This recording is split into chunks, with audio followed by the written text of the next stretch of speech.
Verse 55, chapter 11. Mat karma krin mat paramo mad bhaktah sanga varjitah nirvairah sarva bhuteshu yah samameti pandava. In this verse, Shri Krishna says to Arjun, "My dear Arjun, he who engages in my pure devotional service, free from the contaminations of fruitive activities and mental speculation, he who works for me, who makes me the supreme goal of his life, and who is friendly to every living being, he certainly comes to me." Elaborating on the above thought, anyone who wants to approach the supreme of all the personalities of Godhead on the Krishna Lok planet in the spiritual sky and be intimately connected with the Supreme Personality Krishna must take this formula as stated by the Supreme Himself. Therefore, this verse is considered to be the essence of Bhagavad Gita.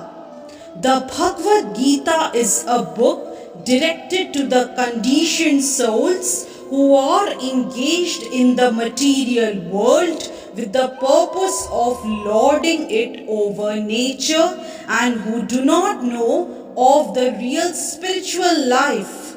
The Bhagavad Gita is meant to show how one can understand his spiritual existence and his eternal relationship with the Supreme Spiritual Personality and to teach one how to go back home, back to Godhead. Now, here is the verse which clearly explains the process by which one can attain success in his spiritual activity, devotional service. As far as work is concerned, one should transfer his energy entirely to Krishna conscious activities, as stated in the Bhakti Rasamrit Sindhu. Anasaktasya vishayan yathar hamupayunjatah nirbandha Krishna sambandhe yuktam vairagyamuchyate yuktam vairagyamuchyate. No work should be done by any man except in relationship to Krishna. This is called Krishna Karma. One may be engaged in various activities, but one should not be attached to the result of his work. The result should be done only for him. For example, one may be engaged in business, but to transform that activity into Krishna consciousness, one has to do business for Krishna. If Krishna is the proprietor of the business, then Krishna should enjoy the profit of the business. If a businessman is in possession of thousands and thousands of dollars, and if he has to offer all this to Krishna, he can do it. This is work for Krishna. Instead of constructing a big building for his sense gratification, he can construct a nice temple for Krishna, and he can install the deity of Krishna and arrange for the deity's service as is outlined in the authorized books of devotional service. This is all Krishna Karma. One should not be attached to the results of his work, but the result should be offered to Krishna, and one should accept as prasadam the remnants of offerings to Krishna. If one constructs a very big building for Krishna and installs the deity of Krishna, one is not prohibited from living there, but it is understood that the proprietor of the building is Krishna. That is called Krishna consciousness. If, however, one is not able to construct a temple for Krishna, one can engage himself in cleansing the temple of Krishna. That is also Krishna karma.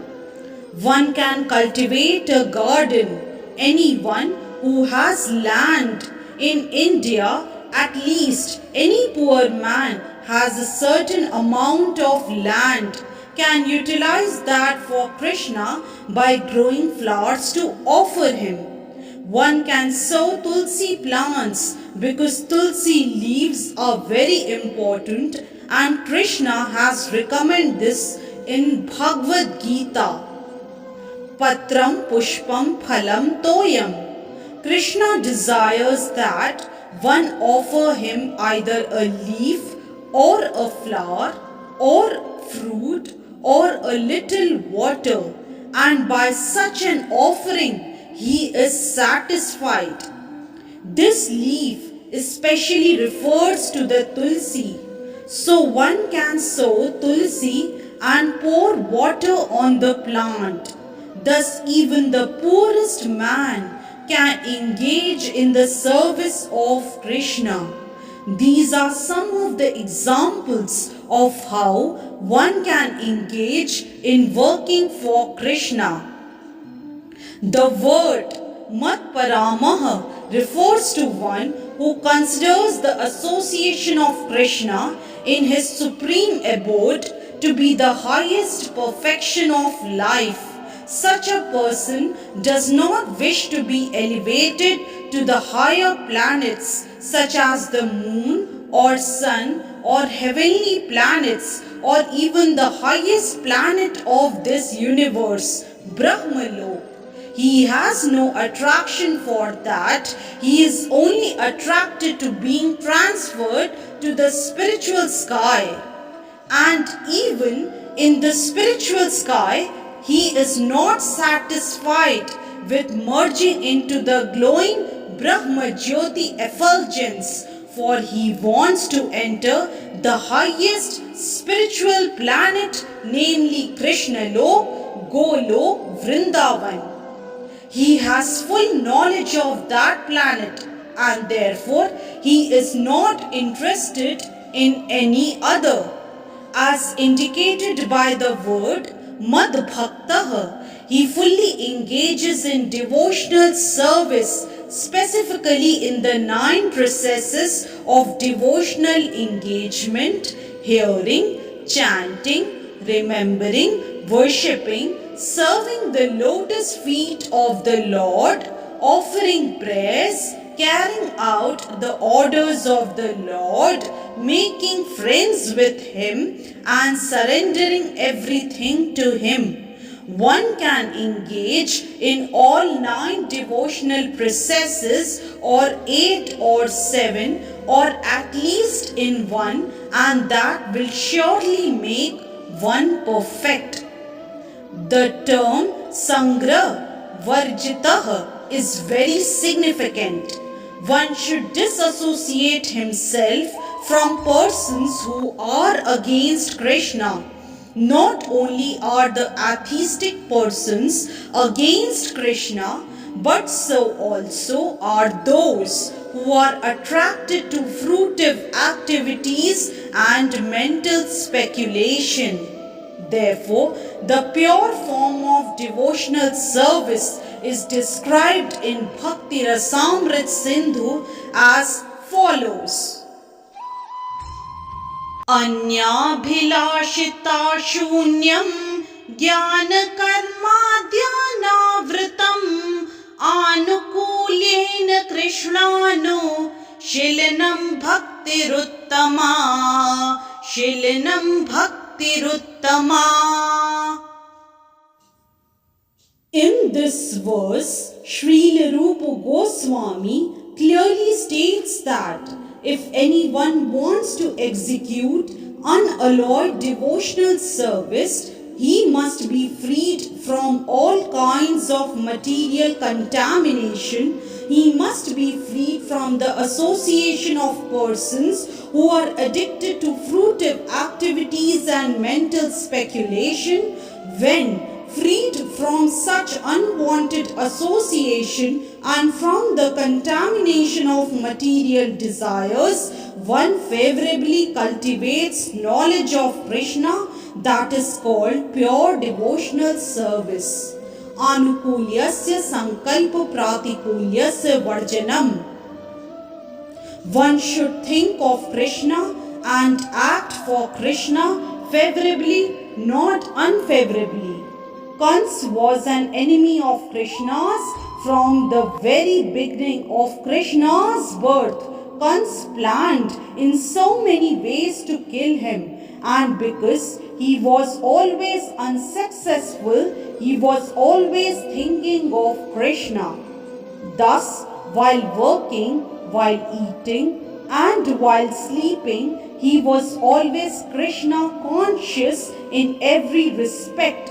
But that Krishna consciousness was not favorable, and therefore, in spite of his always thinking of Krishna 24 hours a day, he was considered a demon, and Krishna at last killed him. Of course, anyone who is killed by Krishna attains salvation immediately. But that is not the aim of the pure devotee. The pure devotee does not even want salvation. He does not want to be transferred even to the highest planet, Golok Vrindavan. His only objective is to serve Krishna wherever he may be. A devotee of Krishna is friendly to everyone. Therefore, it is said here that he has no enemy, Nirvairaha. How is this? A devotee situated in Krishna consciousness knows that only devotional service to Krishna can relieve a person from all the problems of life. He has personal experience of this, and therefore he wants to introduce this system, Krishna consciousness, into human society. There are many examples in history of devotees of the Lord who risked their lives for the spreading of God consciousness. The favorite example is Lord Jesus Christ. He was crucified by the non-devotee, but he sacrificed his life for spreading God consciousness. Of course, it would be superficial to understand that he was killed. Similarly, in India also, there are many examples such as Thakur Haridas and Prahlad Maharaj. Why such risk? Because they wanted to spread Krishna consciousness, and it is difficult. A Krishna conscious person knows that if a man is suffering, it is due to his forgetfulness of his eternal relationship with Krishna. Therefore, the highest benefit one can render to human society is relieving one's neighbor from all material problems. In such a way, a pure devotee is engaged in the service of the Lord. Now, we can imagine how merciful Krishna is to those engaged in his service, risking everything for him. Therefore, it is certain that such persons must reach the supreme planet after leaving the body. In summary, the universal form of Krishna, which is a temporary manifestation, and the form of time which devours everything, and even the form of Vishnu, four-handed, have all been exhibited by Krishna.